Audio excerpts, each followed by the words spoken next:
Gandhinagar civil હોસ્પિટલમાં દાખલ દર્દીઓ અને હોસ્પિટલના સ્ટાફ માટે ઉંદરોનો ત્રાસ એક કાયમી અને ગંભીર સમસ્યા બની ગઈ છે.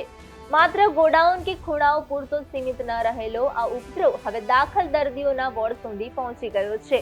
ઉંદરોનું પ્રમાણ એટલું વધી ગયું છે કે તેઓ હવે રેલિંગની પાઇપો પર એટલે કે દર્દીઓના માથા પર જ આંટા ફેરા મારતા જોવા મળે છે, જેના કારણે દર્દીઓ સતત ભયના ઓથાર હેઠળ જોવા મળી રહ્યા છે.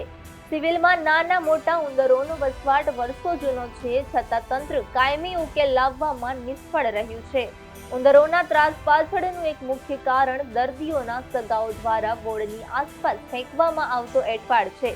આ ત્રાસને કારણે ઘણીવાર દર્દીઓ આરામ કરી શકતા નથી અને હોસ્પિટલના અગત્યના દસ્તાવેજો પણ કાપી નાખવાના બનાવો બન્યા છે. તો થોડા વર્ષો પહેલા સિવિલના આઈસીયુ વોર્ડમાં વેન્ટિલેટર પર રહેલા એક દર્દીની ઉંદરે આંખ કરડી ખાધી હોવાની ગંભીર ફરિયાદ ઉઠી હતી.